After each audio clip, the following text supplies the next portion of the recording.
আলেক সাই। আমি আপনানন্দ আপনাদের সাথে যত প্রকারের সাধনা রয়েছে তার মাঝে ধ্যান বা মেডিটেশন সর্বোচ্চ পর্যায়ের একটি সাধনা। নিজেকে জানতে, আত্মজ্ঞান ও সত্য অনুভবের জন্য সবচেয়ে সহজ ও উচ্চ পথ।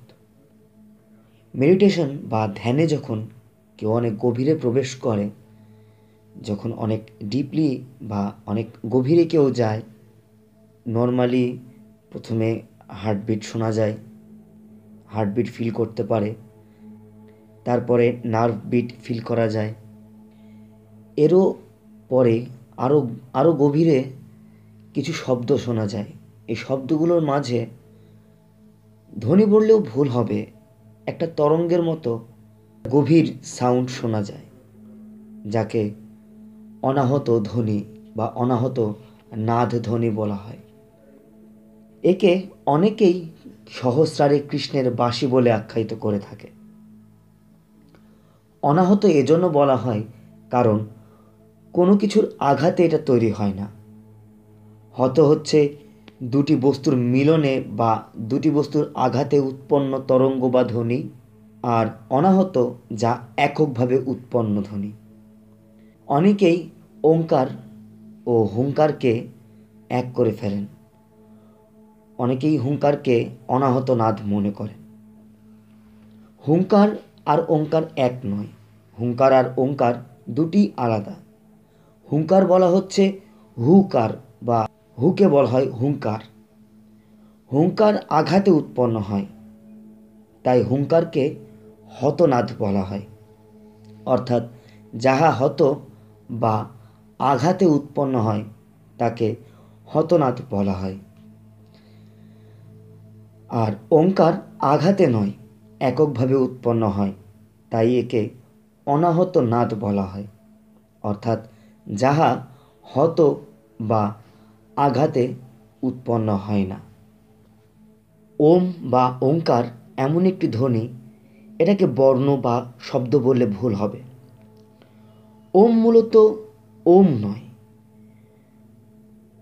আ উ আর ময়ের মিশ্রণ, তাই মূলত হবে আউম। ভাষার বেসিক ধ্বনি হচ্ছে এই তিনটি, যা মানুষ জিহ্বার ব্যবহার ছাড়াই উচ্চারণ করতে পারে। শুধু তাই নয়, সায়েন্টিস্টরাও এটা দেখেছে, সূর্যের আগুনের লাভা থেকেও যে ধ্বনিটা উৎপন্ন হয় সেই ধ্বনিটাও আ উ আর ময়ের মিশ্রণ আউম বা ওম বলতে পারে। ওম বা আউম কোনো শব্দ বা বর্ণ নয়, বা এটা কোনো ধার্মিক চিহ্নও নয়। এটা একটি ধ্বনি। এটা কোনো সংঘবদ্ধ বা সংগঠিত অর্গানাইজড রিলিজিয়ান্সের ব্যক্তিগত চিহ্নও নয়। তবুও এটা এমন একটি ধ্বনি যে ধ্বনিতে বিশ্বের বড় বড় 5টি ধর্ম স্বীকৃতি দেয়, যেমন সনাতন বা হিন্দু ধর্ম, বৌদ্ধ ধর্ম, জৈন ধর্ম। এই 3টি ধর্মই ডিরেক্টলি আউমকে ওম হিসাবে স্বীকৃতি দেয়। এই ওমকেই বা আউমকেই ভিন্নভাবে খ্রিস্টানরা বলে এমিন, আর মুসলিমরা বলে থাকেন আমিন। এই আউমটাই পূর্ব অঞ্চলে যে এমিন হয়ে গেছে, এরপরে আরবে গিয়ে হয়েছে আমিন। আঞ্চলিকতার প্রভাবে আউম সাউথের দিকে যখন গেছে তখন হয়েছে ওমা, আবার রূপান্তরণে হয়ে গেছে ওম। এই ওম, এমিন, আমিন অন্য কিছুই না, আউমেরই এরা একটি রূপান্তরিত রূপ।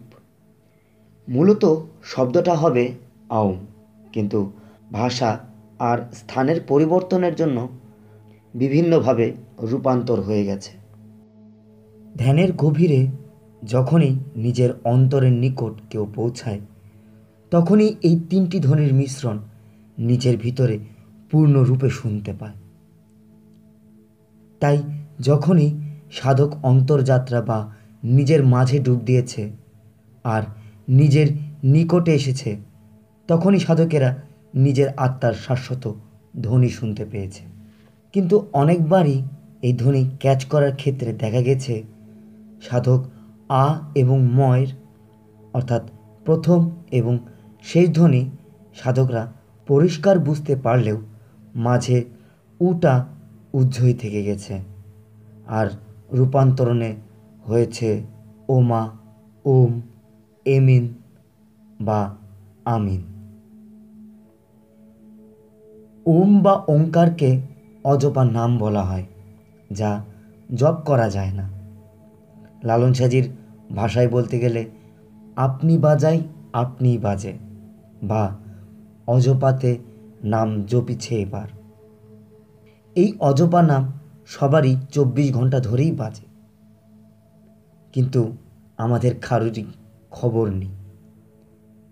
এই অজপা নামের যখন সন্ধান মানুষের হইতে লাগে বা এই অজপা নামের নিকটস্থ যখন মানুষ হয়, তখন এই অজপা নামের দ্রষ্টা হয়ে যায়। এই ওম বা আউমের বা ওঙ্কারের নিকটস্থ হওয়ার জন্যই শত নাম শতভাবে শত প্রক্রিয়ায় ব্যবহার করা হয়, কিন্তু মূল উদ্দেশ্যটা থাকে ওই নামটা বোঝার জন্য। তবে আমাদের চতুর্থ বা মানসিক শরীর চেতন হবে এবং মানুষ সমাধি ও মুক্তি বা মোক্ষের দিকে অগ্রসর হইতে থাকবে। প্রারম্ভিককালে ওম বা আউমের মতোই যে ক্লিয়ার শোনা যাবে বিষয়টা এমন না।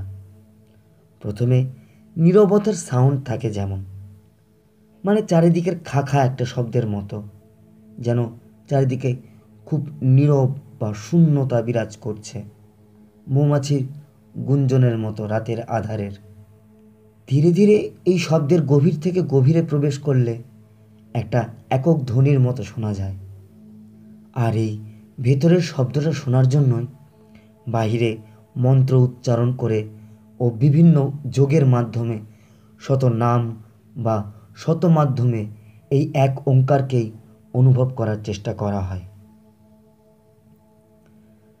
তাই বলা যেতে পারে যে মূলত যত সাধনা আছে, সাধনা কিছুই না, সবই চেষ্টা। এগুলো একটাও সাধনা না, সবই চেষ্টা।